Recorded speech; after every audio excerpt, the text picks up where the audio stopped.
One last topic. I mean, we'll touch on it Thursday as well, but and Thursday I'll have some kind of rough draft for at least one of the videos. But it, Tanner, you've been bugging me to read Extreme Ownership forever. Oh yeah. And like it just keeps for one reason or another being somewhere else. But I'm starting 75 hard with A-Team Adam and Furious HVAC guy, Bill.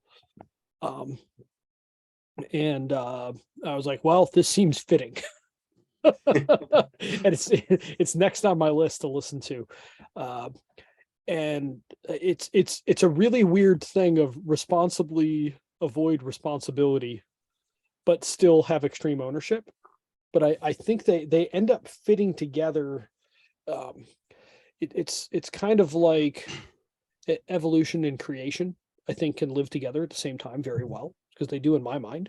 Like I don't think it has to be this or it has to be that. It can be both. But the extreme ownership, if you are truly taking ownership of your helping clients, it is incumbent on you to attempt to educate them well. But you also know that there's a limit to how much you can educate them. And what was really sticking out to me was when he was talking about Blue on Blue, where we had U.S. forces shooting at U.S. forces because the communication wasn't good enough, and the two groups didn't know that the other one was there. And so they ended up shooting at each other when they shouldn't have. So it was a lack of communication fundamentally that caused that problem. So part of taking full responsibility for that was improving communication. And that's a lot of where I view responsibly avoiding responsibility being.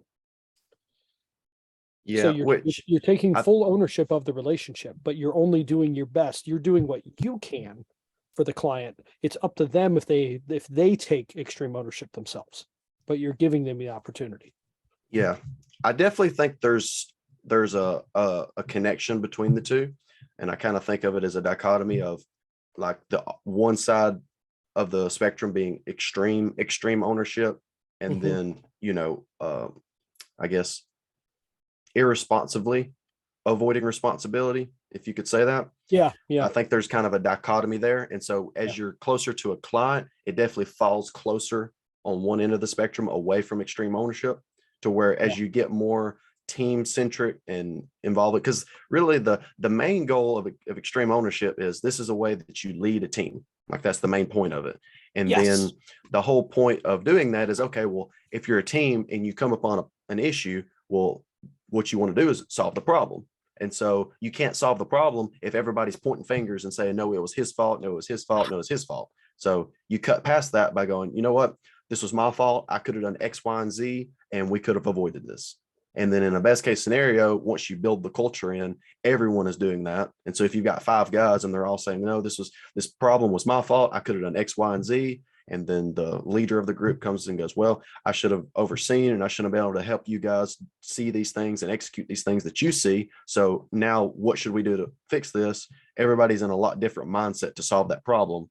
They're not, they don't have any disdain in their mind going, yeah, I'm going to do this, but I know it was actually Jeff's fault the entire time, or I'm going to do this, but I know this, Bobby over here, he was the one that really screwed it up. It kind of creates a culture in which you actually focus on the problem and not useless bullshit that is just pointing fingers. And he does, because there's a couple of books, and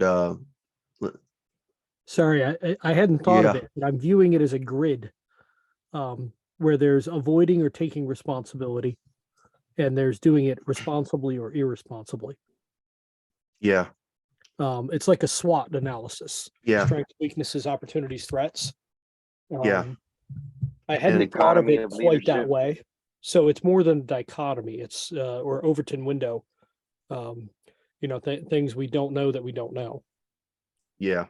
In which I've never heard, like I've listened to enough Jocko podcasts, and I've pretty much listened to all the books now. And Mhm. I've not heard him talk directly in of a relationship of someone to a client or a customer, but I have heard him talk about, like, what about a scenario where, it's not quite a team effort, but it's not a client either. Similar to, like, for us, it might be like a code inspector. Like, what happens if a code inspector comes and, says, hey, I'm flagging you for some bullshit, and you know that it's ridiculous. How do you kind of utilize some extreme ownership in order to solve this problem? And so it's kind of like this mindset of, okay, well, if you approach these people with I'm going to point fingers at you and say, you're an idiot, all it's going to do is they're going to clam up, they're going to get defensive, and then they're just going to buckle down and not move. And so if you can sacrifice a little bit of your ego in the hope of progressing this problem and solving it and being able to work with them in the future, you might be able to then drag that or lead this situation into something that's beneficial to you, not just, try to have an ego war with someone who actually has more authority than you at this time. I mean, if they want to be a dick to you and ruin every time you do a job in their area, well, then unless he quits, gets fired or something like that, you're just SOL. So I have heard him talk about something that was similar to that, of basically saying that's where you still exercise extreme ownership. You just have to do it in a different way, because like with a team, the whole point is you want to have a group of people who you all want the mission to succeed. If you have somebody that's if you have somebody that's willing to sabotage, well, you got to get rid of those. It's extreme ownership's not going to work on somebody like that. So again, well, in a way, it's still extreme ownership because it's your fault that guy's there. If you're the leader, it's your fault. It's your fault that guy's there. You got to get rid of him. But if it's a code inspector, you have no control over that. So you still got to utilize the principles just in a different way. And so how that kind of then takes it a step further to a client, I'm not sure, but I mean, there's still some, like, the core principles. One of the core principles is simple. And he talks about, like, when you put together a plan, it needs to be simple. And then you'll hear it in extreme ownership when he starts talking about this. And he says, like, if you're on the battlefield, you can't have a super complex plan when bullets are flying.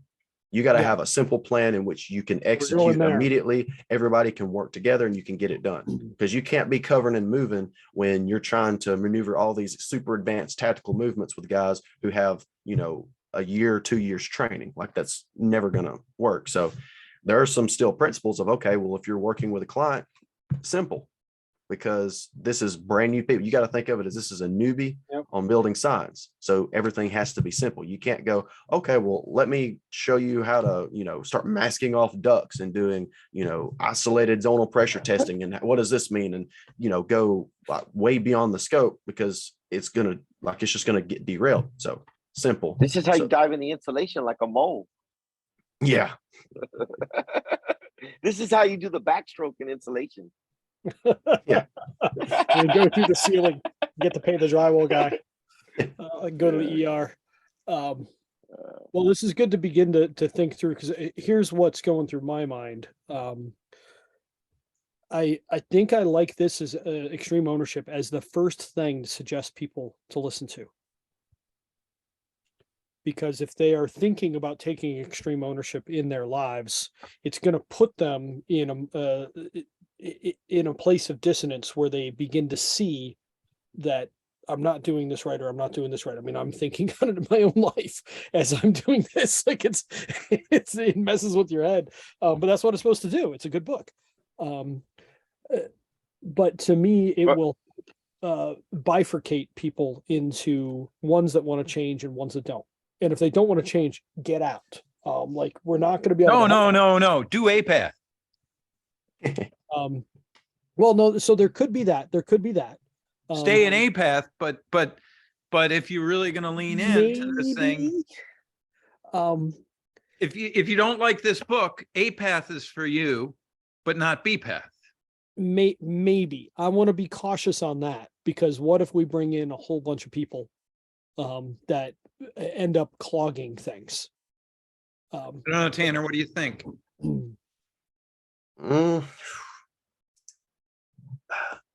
I think it's true. I think it's going to be tricky, because you could definitely clog things up if you have a bunch of people who are trying to make it through. Because, like, one issue, like Brandon is an example of someone who he had interest of doing it, but I don't really think he was putting a lot of emphasis and effort into it that he should have in order to actually progress. And so if you get a lot of people that are like, yeah, I want to do this, but I'm not really going to spend the time to really do this and things like that. Well, then you kind of get hung up in this. You can have a lot of people sitting in this zone. But I guess if you were able to basically say, hey, if you're not willing to put in the effort, then you're never going to get good at this. So just stay with path A.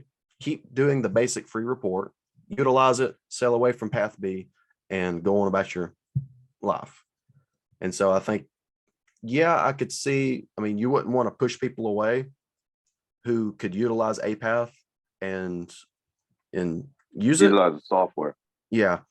But I wouldn't want to hang up a lot of people who are, who I are in think that. that if Brandon had come a year later and APATH was working, he wouldn't have gotten here. He'd be working on APATH. Yeah, it would have. Yeah. It would have pushed his progression back and where it needed to be. Because I feel like he was trying to take on things. Oh, I think he was, especially in hindsight, I feel like he was missing too many foundational things, not just with 2.0, but with HVAC in general. And so those were hindrances to him of being able to fully adopt the mindset and understand why it's important. And so I feel like you said, if APATH was already there, then he wouldn't have been able to jump and got too far ahead within the progression timeline per se of what it is to start executing 2.0. And so he wanted to get right into BPath. Yeah. But he wanted to learn how to he wanted to square peg round hole it instead of understanding you got to start with the round peg and then it's the wax on, wax off. You got to do it 1,000 times so that it's second nature. Is you got to get your yellow belt so that you can know the moves. And then once you know the moves and they come naturally, then you can start to get creative if you like. But like Johnny, when he started breaking shit, he knew what he broke. Yeah. Like Johnny was deep enough in that he understood it. Do you remember this, Johnny? Yeah, I'm thinking like I had to learn how to add before I could do algebra.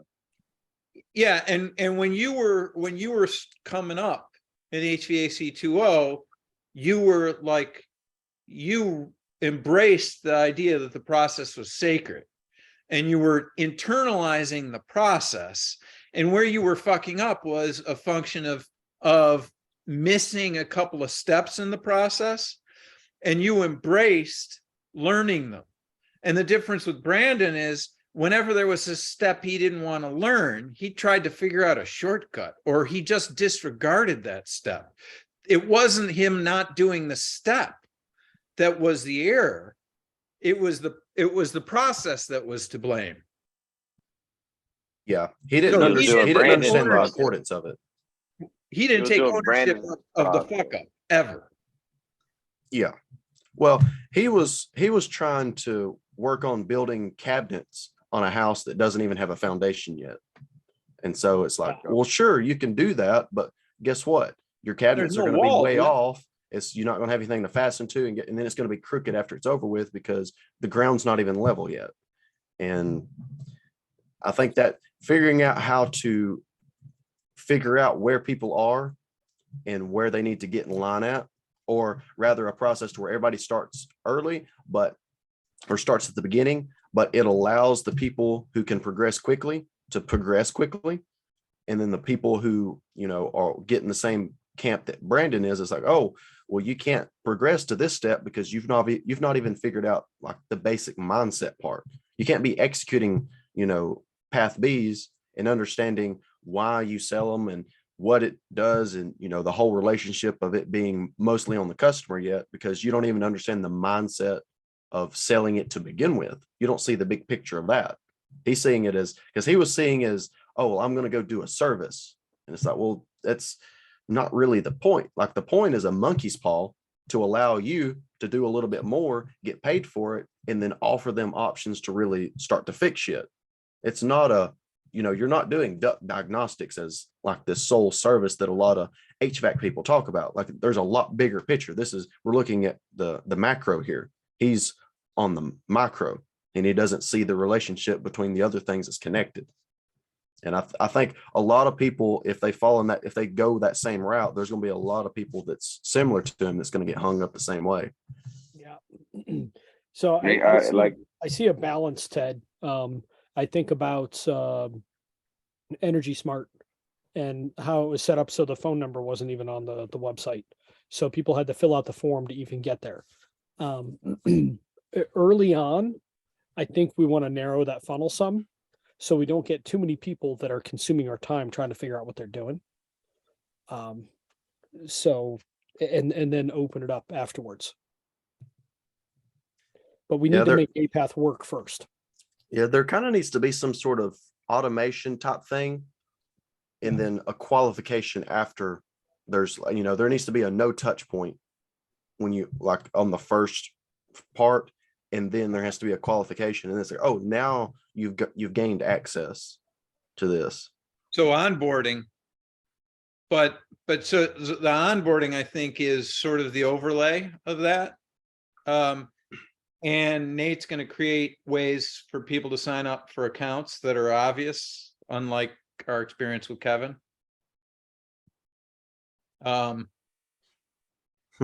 So I think what's going to happen is people are going to get directed to onboarding.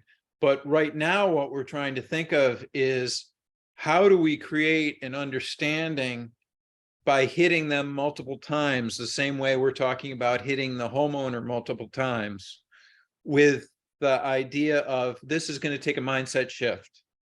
And here are 3 tools that are really helpful for people to make this mindset shift. And that'll be at the beginning of onboarding. And then later on, when they get to paid onboarding, it'll be repeated. And then, and it'll be talked about, and I wrote this today, to make the most of HVAC 2.0, we find requires a mindset shift. Some people are unable to make the mindset shift. It takes too much work or it takes too much challenge. What we found is these 3 books read in order, dramatically improve people's likelihood of being able to make that mindset shift. If you experience success along a path, this mindset shift is likely to increase that success. And to be successful with APATH does not require that mindset shift, but to be successful with BPATH does. So we're going to sort of tell them, like, there's this mindset shift thing that's going to be helpful if you want to stay. And later on, if you decide you want to transition up, you're absolutely going to need to be able to make that mindset shift. And so by repeating that a few times in a couple of different ways, we will have instilled in the people that desire it, the yearning and the curiosity to find out about it. And so it's like just filtering, we're just creating all of these different filters, and that'll be one.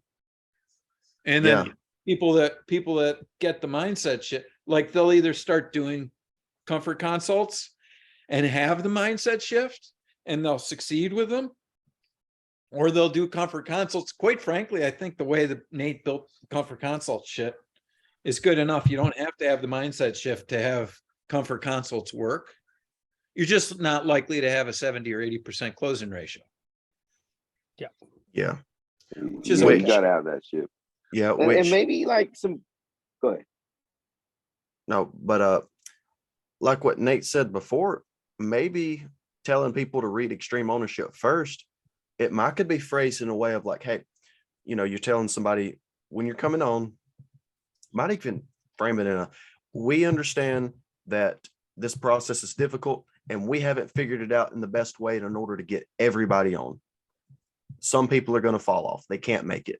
And so we find that this book and the principles that it teaches helps people actually make it through this process. And so, because if they actually do utilize Extreme Ownership, and when they run into a bump, if they immediately go, oh, well, I screwed up somehow, and that's their mindset, well, that's going to make things a lot easier of them being able to progress.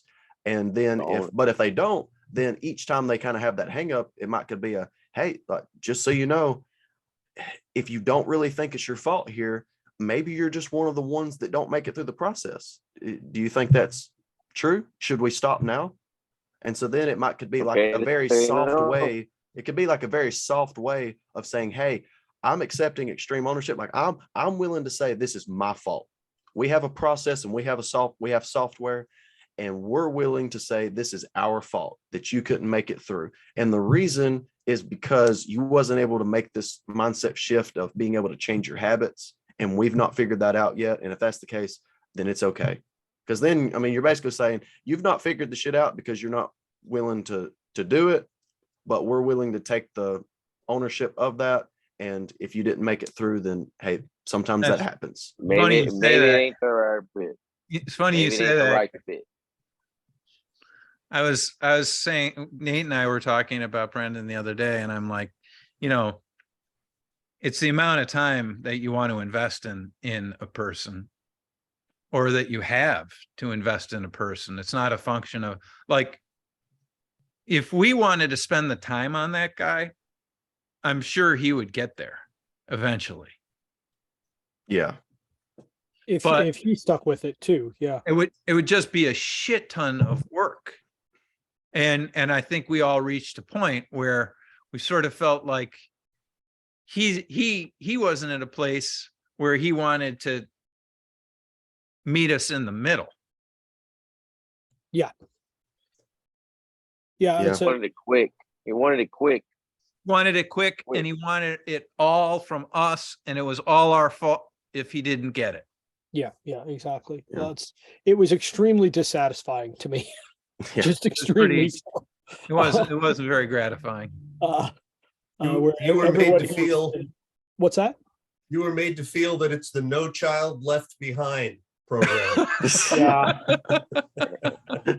Yeah. So it is what it is, but I mean, it's a good learning experience, and that's going to be a common thing. So the tricky part is it requires at least some pain to even be willing to try this. So one thing that I see is people are going to be like, well, why do I even want to do this? Like we need some you more should. stories still. Yeah. It may be good to like have Abby do new interviews, something like that, because he does a great job with those. Yeah.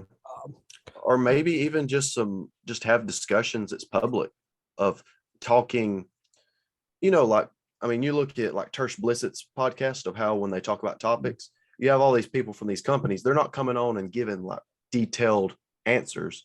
They're just kind of staying real generic by being able to hit on a bunch of different points quickly. So maybe by just kind of putting some of that information out there, might be able to, and really maybe even kind of like studying like Echelon Front, which is Jocko's company and Leif Badman's company, of teaching that, because I mean, I could only imagine taking something like extreme ownership and trying to teach it. It has to be a similar, if not an even more difficult turn to make, of taking a bunch of people going into a workplace and telling everyone, hey, you're going to have to get to the point where when a problem arises, you're going to be raising your hand saying, this is my fault, and doing it genuinely. You can't be saying it just because we told you. Like, you have to actually think this is actually my fault. And so they seem to be pretty successful with it. And if that's the case, maybe there's something in there, because I mean, really all it comes down to is they're finding a way to get into the ego and really starting to break that down. Because that's really the common issue is you've got an ego, and that's not it's an anchor that's not letting you move. And so unless you pull the anchor up, you're always going to be in that same spot. And maybe there's and it's hard. Oh yeah. By the way, I take full responsibility for the failure with Brandon. So a lot of it was me. I was coddling too much. Should have pushed harder. And there was a lot of stuff that I could have done better there. So it was a learning experience, but that was me. I wanted to bring someone along again. Yeah. Which, that I mean, was- it's not completely your fault. I know I talked to him on several occasions, and I kind of let the conversation sway too far away from like I knew the issues he was having and where the problem actually was. And I was entertaining his thoughts on other things that he shouldn't have been thinking about way too much. Mhm. And I mean, I definitely think that if things could have been hyper focused on the real issues that he had and not so much on some of the outskirt issues that he wanted to talk about, maybe that would have been able to allow him to come to terms with making some movements. I love that you guys are taking responsibility for this, but I'm eventually the one that decided it was time for him to leave. No, I was there, buddy. I know you were there, hung but on I for was a the one while. that did it. You were I at was, the, well, I was the guy who did it. I did it, and I made the decision. We're I no did it, so it was because he'd still be here if I hadn't done that. And so I I was kind of thinking on stuff. don't like feel a lot of bad. things It was me. that well, so this that is how it's maybe- supposed to work. We all take responsibility for our Okay. part. Sorry, go ahead, John. I did take, okay, so I had a slice. You're right. You guys all were responsible too. Go on, John. I think a lot of ways to get. I hate using the word keywords now because I'm thinking of Sandler, but like something like this, like hero. What does it mean to be that? What to avoid? Accepting responsibility of a client, or like things that we say to people that we're all on the same page. Don't be a hero. All right, if you don't know, on our Facebook page, this is what that means. Things of that nature. And I can't pull out words. You're great at them, Ted, when you're especially in the heat of the moment, but I think we need to bring those words out and bring them out front. I think that would with Brandon on conversations I had with him, if we were on the same page of saying, hey, don't be a hero, you're owning it, and you're spilling all your candy. I think we're throwing stuff out, but maybe even making a firm definition about them. So when we say it, that they know, they're not confused that we're telling them, hey, you're a jackass right here, dude. You're owning it all. Well, so maybe this brings up the process. We got to talk about the process being sacred in the same way we talk about these three books. And we got to talk about, hey, the process is sacred and you need to learn the process and not deviate from it until you're good. Until you know it like the back of your hand. It's bumper. Yeah. Once you know it like the back of your hand, then you can improvise. But until you get there, just learn it as taught. And that's probably isn't that the way Taekwondo is? Tanner, isn't, or martial arts? Yeah, which maybe we need to think about how we're explaining it and maybe explain it in a different way. Of maybe it should be kind of looked at from a point of view of like with martial arts and tactical training, of it being more, hey, here's a process, the process is sacred and here's why. Because if you follow these step by step, word for word, to the letter, cross your T's and dot your I's, we can predict what's going to come for you. When you deviate, we don't know what's going to happen and we don't know how to help you. Because you're implementing things. We don't know why what you did failed because you're doing something very different. If you do a thing and it fails, well, then we can kind of begin to unpack that. And so it kind of being in the martial art or the tactical training way of, hey, here's the way that we do it. Follow it just like this so we can expect what's going to happen.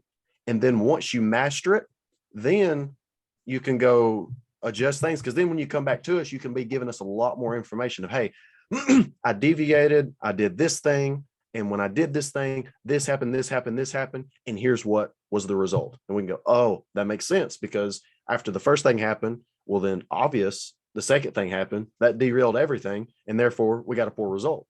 But if you don't understand the process and you deviate, you're not going to know why something happened. You're not going to see certain things. Certain things are going to happen and it's going to go completely over your head because you don't know what you're doing yet. And you're not even going to know how to diagnose. And so maybe, or express to us in a way that makes sense. Yeah. Yeah. And so Or maybe, diagnosed at the right time. All that shit. There's a bunch of Oh, yeah. dominoes that fall. yeah, that, and I mean, it would, maybe if it, maybe the emphasis is being placed wrongly. I wonder if, because there's a difference in the way that when we say it, in the way that we're hearing it, because we understand it, versus the Yeah. way that they're hearing it when they don't understand it. So maybe even though we're trying to make a certain point, the point is coming across differently to them, to someone who doesn't Oh, understand that. totally. So The process is sacred sounds religious, and it's not meant to be. Kind of is.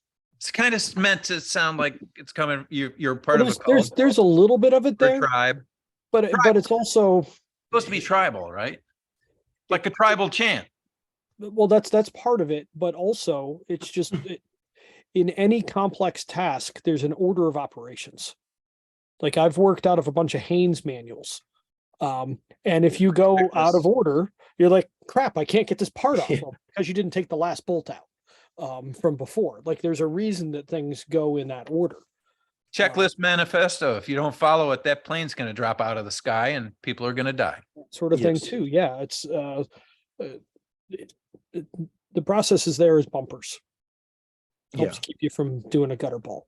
And I mean, you want to put the bumpers down, knock yourself out, but I'll tell you what, You better be our daughter good. Yeah. You would better not be be good. with us. If we put the bumpers down, she runs about the same score that Rachel and I do, which it all sucks. Like we're happy when we hit 100, but like I don't know that she'd hit any were it not for I mean, like there's times it hits the bumpers like 4 times before it gets I'm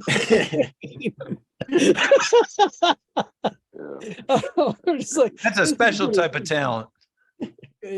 she's 9 and she doesn't give a shit.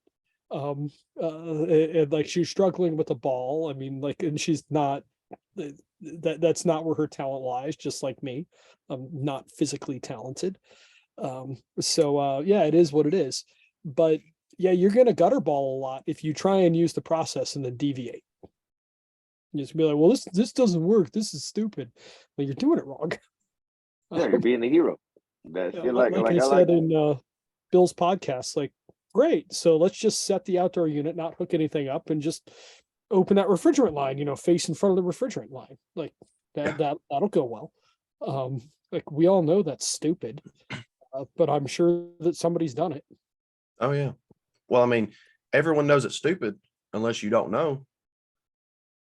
Yeah. I mean, and that's I like it's, that. it's kind of the same way of like, I mean, like Ted mentioned at first, it all boils down to, if someone already has like a series of techniques of like, hey, here's how you do this thing. Why would you as a beginner start to go, oh, well, I know you're a black belt in jiu-jitsu and I've been training for 2 weeks, but I think this little detail on this triangle choke's bullcrap. I'm going to do this instead. And then you go try to do it. And it's like, oh, I can't get anyone to tap out. It's like, well, what do you think's going to happen? And there's also like a mechanism that it's also like that kind of happens that I've kind of, especially with Brandon, that I kind of seen was like in jiu-jitsu, there's this thing of like when you're doing a triangle choke, which is like, it's basically a choke using your legs. Well, it's a very tricky choke and you've got to do it just right. And sometimes you'll get into a position where you've got it locked up, they're stuck, they can't do anything, and you have control of them, but you can't tap them out. Like you're never going to choke them. And the only way to finish it is you have to unlock it, come back and redo a few things and lock it in tighter. And so a lot of new people, they'll sit and they'll fight and they'll get to that last position where they've got it locked up, but they can't get the finish, but they're terrified to let it go because they're like, I've spent 2 minutes and I'm exhausted now trying to get to this position. Why would I try to open it up and potentially lose it? And it's like, well, you can't lose something that you don't have. And so you have people that they start kind of taking in some of these 2.0 techniques and like, oh, well, I understand this. And I'm using several things correctly and I'm getting almost there. I'm 90% the way there, but I can't finish it. And it's like, well, you got to go back because you missed like step 2. You fucked up. And so in order to do it right, you've got to retrack. And until you retrack, do that right, and then work through again, you're never going to get the finish. And you're just hanging on to something that's never going to result in anything. You're going to burn your legs out And then when you finally unwrap him, he's going to beat your face in. How did that sound? Yeah, Because he's going to sounds be like well rested. yes, he's That over there was taking it fucking out. poetry. That was poetry, Tanner. Yeah. So I'm good thinking of shit. it a different way. Building complex Lego sets. If you get one piece in the wrong place, it doesn't screw you until like 15 or 20 moves later. Yes. Then you're like, what did I do wrong? Why doesn't this fit? And it is such a pain in the ass to go back. That just happened to Felicity. She asked for the killer treehouse. My mom bought her like a $250 Lego set. It's huge. It says 16 and up. Like this is an intense Lego set. And she got a really good start on it, and then it partially broke in the car. And she just took it all apart. And that was probably the right call. But like it is incredibly difficult to go back. So like you can follow these simple small steps, or you can ignore them and then completely screw yourself so that you have to go back to the beginning. So it's another. I see that with planet. I see that with home performance jobs. You fuck up at the wrong spot, you're gonna go back. I And did you're on the gonna go candy back. house. I didn't pour that floor. Should have poured that damn floor before I foamed. That damned house smells. And I don't know that it would have been 100% better, but it would have been a lot better than it is now. That sucked. I felt that way just blowing insulation on top of stuff back in those jobs where I didn't know what to do. The only way was to really, I should have done a blower door, figured out the house was loose and started over the right way. I didn't need to sell them that unit. I could have spent the money the right way and actually fixed something. Yeah. You know, I the only way wonder, was to go all the way back, suck Yeah. that shit out. I wonder if in the early process, maybe there needs to be, instead of there being like one central onboarding process or sequence, like ordering, if there should be like, okay, is this somebody who's wanting to come on to 2.0 because they've heard about this building science side of stuff and they want to start including this? Or is this someone who just, all they know is it's supposed to make things better and they want a systemized process for the sales part and all this other stuff? Because maybe like a lot of these points, like what John just made, that kind of made me think this, if you kind of show examples of like, hey, if you're wanting to do this building science type thing, and then you can, I guess you could imagine like looking back and holding your arm out into there being like a graveyard of like companies that's died because of poor practices and fucking up. But you can join these people, but we figured out a process that seems to keep people from dying in this type of, fusion of of companies. And so I guess maybe driving home that potential pain point of like, hey, here's why you need to stick to the process until you learn it well, so you can avoid that, so you can progress quicker. And when you do, get stuck in a point, we can diagnose this a lot easier and help you figure this out. And so maybe there's not enough, I guess, potential pain as to why someone should make the mindset shift. Maybe they're looking at it as, it sounds like you're coming from features and benefits right now. Oh, you're talking about how great and wonderful all this stuff is, but right now I don't feel like I'm in pain. And it's like, well, yeah, you don't right now until you're trying to put on the last piece of the Lego set that completes it, but it won't fit because something fucked up 2 hours ago and there's a piece that's slightly off. And so if you want to figure that's what happens, like the rest of these people behind me that's died years ago, or we can try to stay predictable. And sure, you may not like it at first. You may feel like there's things you could do better, and maybe there are. But until you thoroughly understand it and you have a good grasp of this stuff, that's the only time you can actually make accurate assessments and actually do things that'll be good. And if it doesn't work out, you understand what's happened. Do we want to understand this thing and go through it, or do we just want to pretend we do? Yeah. And there's a lot of guys that have pain. There's a lot of guys that sold a 20,000 piece of equipment where the floors are still sticky and Susie's still coughing and has allergies. There's a lot of that pain. Oh, that didn't do that. You didn't even interview them to get the what their real pains were. You just took on responsibility and said, "Hey, here's this VRF. when that wasn't even, that's the wrong thing to even do. Yeah. You know, so I mean, I've seen it. I'm at TACA in the classes when we talk about it, and I always bring it up. Like, how many of y'all been in a problem like this? And no one raises their hand. So I just start telling them all my sins. Hey, I've done this. Only way I could do is rip that shit out. What would you have done? Take the better view or rip it out? I think I'm going to tell some stories of failures, because I think that'll be helpful. Like, look, I'm not perfect. Like, all this stuff came because we screwed stuff up. Want a shortcut that helps avoid some of these screw ups? Listen to ours. Yeah, that's one way to do it.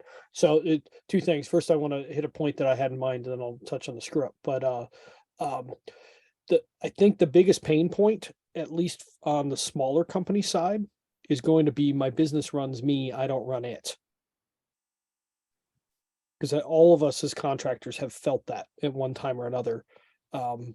I mean, I hated it in insulation, and I got to where I'm like, I'm running faster than I possibly can on this treadmill, but I built the treadmill and turned the speed up. So it's all my own damn fault.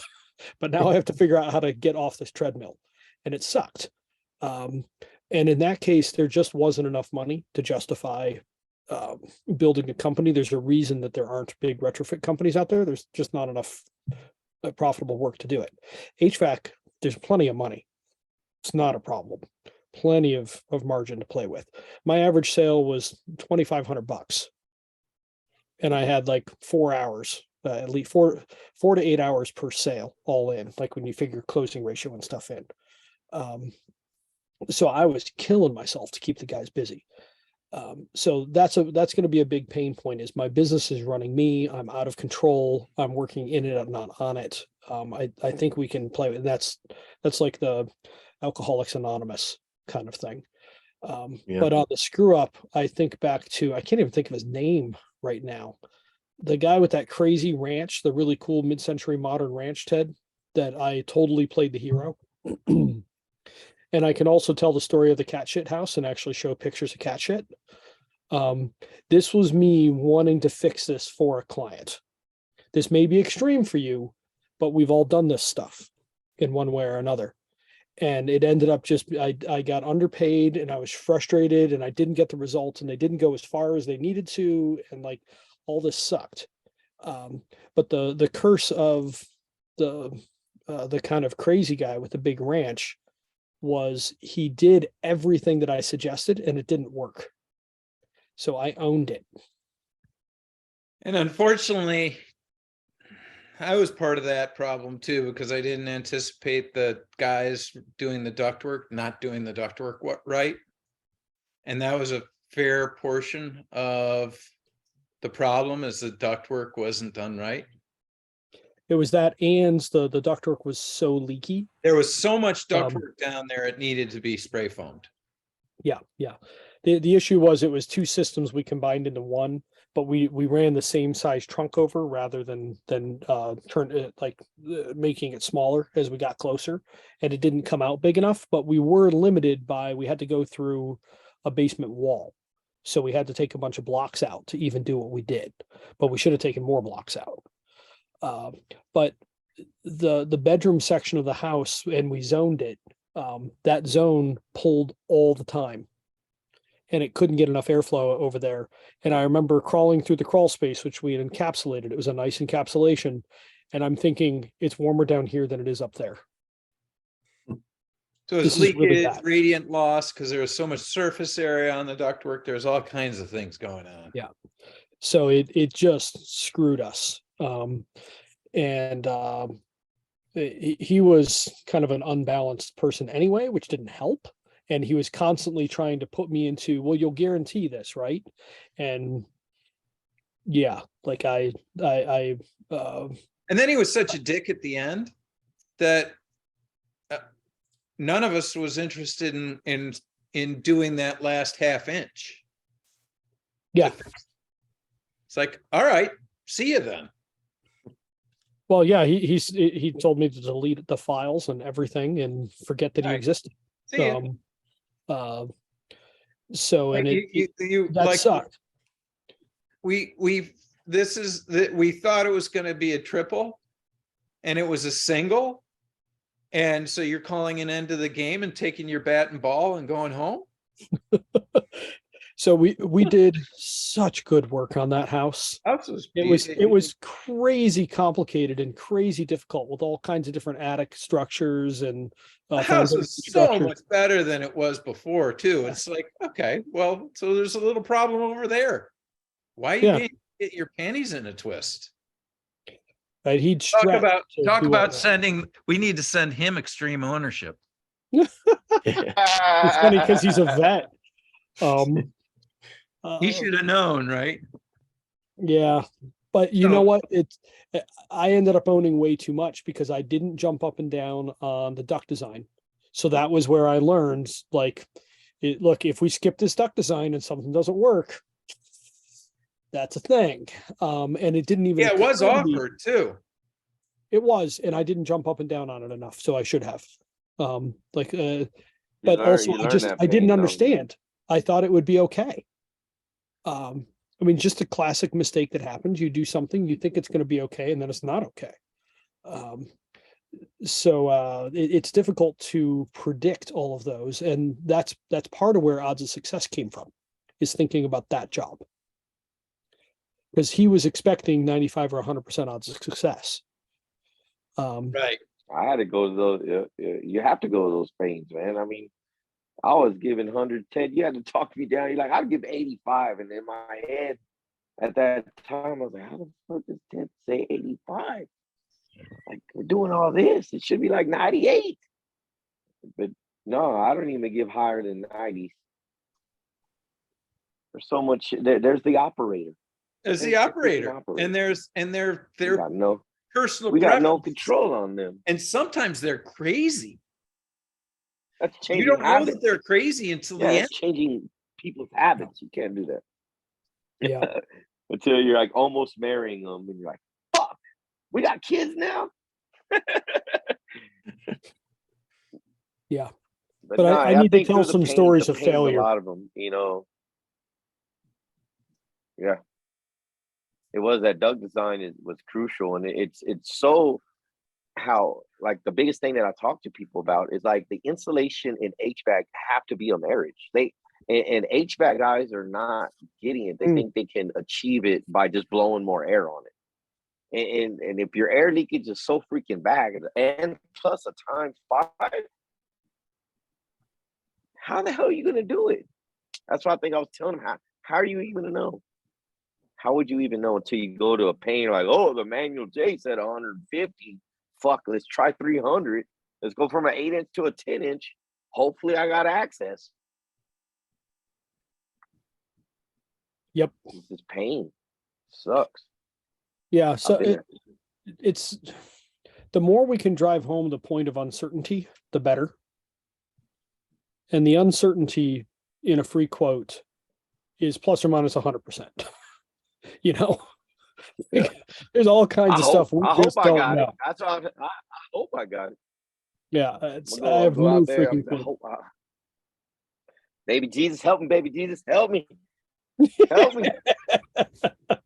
Sweet little Hope I got 8.6 it ounce right. little baby Jesus. I hope I got it right. I hope. I just don't know why. I don't know when, but we got it right, man. Yeah. So okay, well, this is good just to keep thinking through. But like we're gonna need people that have some pain, because I don't really want people starting to play around that are purely curious, because they're not going to stick with it. We're trying to funnel them to the A path. I'm about to hear Ted. A path. Well, yeah, but they even stay in funneling the to A path. APATH for now, I still want to narrow the funnel a little bit in my mind. Okay. So Ted and I do agree, though, that like anyone could do this if they're motivated to do so. It's kind of like jujitsu. I know I could learn it. I'd still suck, but I could learn it. But I have to be disciplined and serious enough about it to even get any place that matters. Yes. And I know so the I system's don't want a oversized ton of three and people a half early mil. on that aren't serious. Uh, Because it So what this is Net promoter score. this is a serious scale. Ah, Just Yeah. like everything else that we're doing, it's a whole bunch of different serious scales. How serious are you? Okay, then you're Stanley going to want to question. go this way. How serious are you here? Okay, you're going to want to go that way then. Just like the guy Johnny's going to talk, lady Johnny's going to talk to. You know, hey, let me ask you these questions first before I come out. You know, it's a how serious are you? Bunch of questions. Or once you get there. Yeah. Say, okay, I just wanted to make sure that the free quote was right for you. And these questions help me do that. You know, and if the free quote isn't necessarily what seems to be the best fit, I want to at least have told you that that might not be the best fit for you, but that's okay because you can always do the comfort consult later. And this is something we need to get in people's narratives. We need to get them comfortable saying you can always do the comfort consult later. Yeah. here's a link to it. Here's a link to it. Like Here's the right? information about it. Because that whole thing is your bailout. Yeah. Remember when I talked to you in the past about how you could always do a comfort consult later? It sounds like there are some things that are bothering you more than they were bothering you back when we first talked. And so you might be interested in doing a comfort consult now. Is that what you're telling me? I think Jeff's That what used I'm that a hearing? couple of times to make people go away. Yeah. I mean, that's Well, the tool. That's the tool that he goes in and our tech offered you this and you scored this, this, and this. Yeah. Well, I mean, you It's can't properly offer decline something unless you've defined okay, what happens if this happens? You know, sure, you know, if you want to go path A and you want this bigger unit, okay, well, just so you know, if this does happen, the next step is a path B. And if we have to change your equipment again, is that going to be okay? You're defining, okay, if we run into these, you know, potential issues, we've already defined here's what's going to come next. Comfort consult, and it could be replacing the equipment again. And so if you've defined what's to come, well, that's a lot easier than just saying, hey, you know, this might not be a good idea. And then shit goes sideways and like, oh, well, I didn't know it was going to be this bad. You know, you gotta, I guess, really in a way, you're trying to cut through the mystification of, you know, how severe could it be? You know, if you tell somebody something, and I guess that's probably something most people aren't, you know, comfortable with, because I mean, you see in like the tech groups, a lot of people always talk about how they run into a homeowner and the homeowner seems to know more than them, and they tell them what they need to do and why it's wrong and blah, blah, blah. And they do it anyways, and they still get in trouble, you know, and the customer's still mad. And it's like, well, yeah, you told them what they need to do. And you told them, you know, that this is bad and why it's bad, but you never defined what's to happen afterwards. You know, sure, if you would have told them, oh, if you do X, Y, and Z, well, that's going to be great. But if this doesn't work, you're going to have to redo all this, and it's probably going to cost you 2 times as much. Is that going to be okay? Well, that's going to cut through all that bullshit. I'm there to say it with you, but I think that's my easy off ramp. You know, Tanner, when I say that like really quick, I think it needs to be said. And if I'm going out there, let me know, guys. But I'm feeling, I don't know if it should be said in the email because it just don't come out. But I think at the actual Path A visit, like when I'm doing my quote, when I'm figuring out their decisions, and I really pulled out pain, and they're still picking that oversized unit or whatever, they were like, hey, you know, if this is the direction we're going for the free quote and this is what you're selecting, but you're complaining that your room's uncomfortable and your humidity, are you going to be okay if this doesn't work? Yeah. That's where some bull in the China shop is going to be useful, buddy. Help us come up with some lines on that. Yeah, well, that also comes down to like what it is. That's where I'm feeling it at. Yeah, well, it's one thing if they're just wanting a path A, if they just want a like for like replacement, that's one thing. It was in the scenario of if they call and they say, hey, I need a new HVAC unit. I have a 3-ton, but I would like to get a 4-ton. Can you give me a quote? That's when it, I think that would be the time to where you might really hit that, sure, we can do that, but just so you know, if this doesn't work, here's the next options. To where if their house is comfortable and they got a 3-ton, the first thing I think I'm gonna say, Ken, I'm gonna say that, but maybe 3 sentences down. I think I'm gonna ask him, what made you call us? Or I'll probably say that, wow, you want to replace your whole system? Why? What's wrong? Another form of why. And then if they're like, okay, hey, got path A, path B, and ask me questions, blah, blah, blah. All right, no, I just want the free quote. That is where I would say, okay, if we go out there, replace it 3.5 for 3.5, and it doesn't work out, are you going to be okay with that? And they'll usually be like, well, no. What do you mean by that? Well, it's more better for you to do the path B so we can figure out what's going on with your house so we know why. That is where I was easily off ramping. I mean, dude, it was that right there gave me an off ramp. I don't know if I was selling it right because that's me and my personality, but that is crucial to put in there. I'll just break some china, and I'm gonna try it at the visit. First, I already know if I do it the way I do it, I don't got that many path A's. My goal to y'all is to bring in a lot more path A's. So I'm gonna be more open, not aggressive at there, but I will say that before the quote. It's a takeaway, not a push. Yes. It's a takeaway, not a push. Here's this thing. I don't think you want it. And I'm about to put it back in my pocket, but I want you to acknowledge that you saw it. Yeah. And that's why you say some people, 30% of people opt for the comfort consult and 70% opt for the free quote. And that tends to be the right number. So it sounds to me like you're in the 70%. And by the way, you can always change your mind later, because we can always do a comfort consult later on if you want. Yeah. That's available to you. The reason that we bring it up now is so that later on, if you decide you want it, you don't end up being angry that I didn't bring it up sooner. Can you tell them you might be in the top 30%?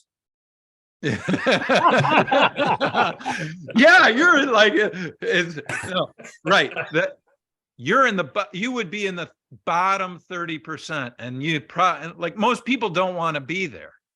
And if you're there, you're there, because most people, if they're not in that bottom 30%, they don't want to spend the $500. I mean, these people in that bottom 30%, they're happy about spending the $500. So if the idea of spending this $500 doesn't make you happy, then that's not the right choice for you. There's another takeaway. The people that hire me to do comfort consults are excited about it. They're not thinking, oh, I wish I didn't have to spend this 500. They're thinking, I am so glad to be able to get this information for only $500. Yeah. So that's the kind of pain they're in. And if you're not in that kind of pain, don't spend the money, because it's a lot of work for me to do these comfort consults. And to be frank, part of the reason I enjoy doing it is because these people, their problems are big. And they're grateful.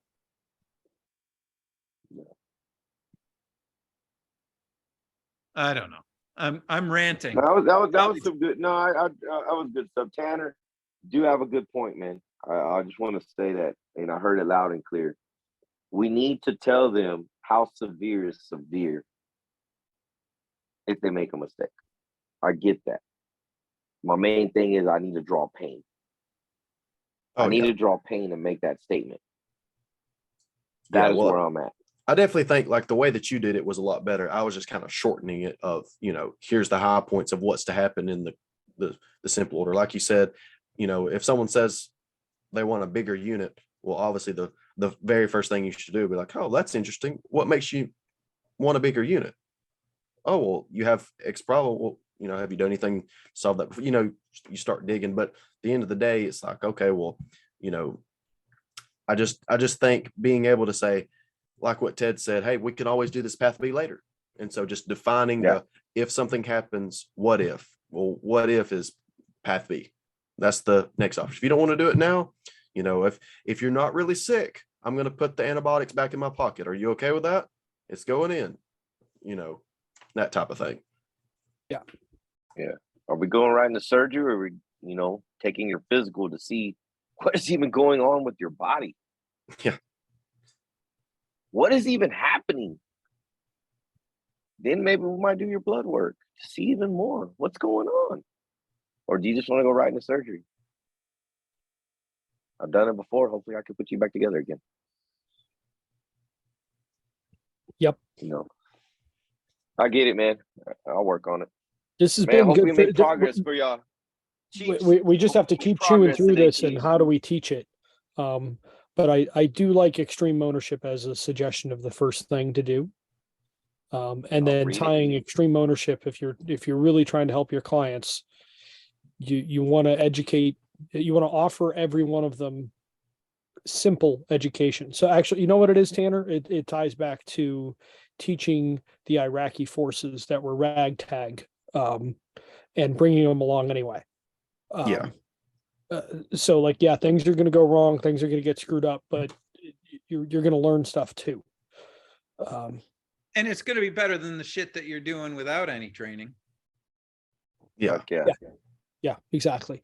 My hope is the script that we wrote together here a couple of weeks ago is good enough, just like the BPath script, where you can be a noob and still do okay with it.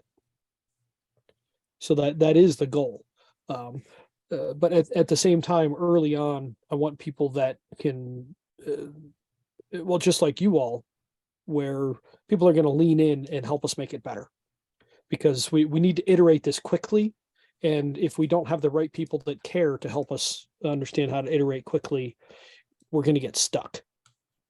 So we need to funnel for a little bit longer, and then hopefully in a year or so, it's open season. Throw me in the mud, coach. I'm ready to get money. All right, let's go. Something to break. All right, I'm going to work on some video stuff for Thursday. And depending on what I feel like working on, maybe I'll play around. I have a huge list on Trello now of guide, not hero. Just huge. So just trying to figure out how to do that. But in listening to extreme ownership over the last 2 days, I'm just like, I think this is it. Basically, are you going to take ownership of your life and your business, or are you going to be a wuss? And if you're going to be a wuss, don't try this. It's going to be hard. Just stop now. And that's actually just what you were talking about too, Ted, in the takeaway. I want to take it away. This isn't for most people. You got to be strong to do this, because it's going to require a different way of looking at the world.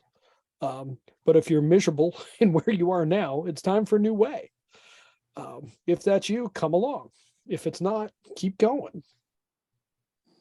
Keep trying to move that rock when you could turn it into a wheel. Yeah, exactly. The cavemen pushing square wheels. I always think, fuck, I should have done it a long time ago. Yeah. All right. Well, gents, thank you very much. Good night. Glad to be here. No. See y'all Thursday. And it's good to be Yeah. back at work. So have fun. Good luck, Good everyone. night, brothers. Happy New Yeah. Year. Thank you. Yeah. to see you. Good to Good see night, you, Ted. guys. Good night. We'll see y'all Thursday.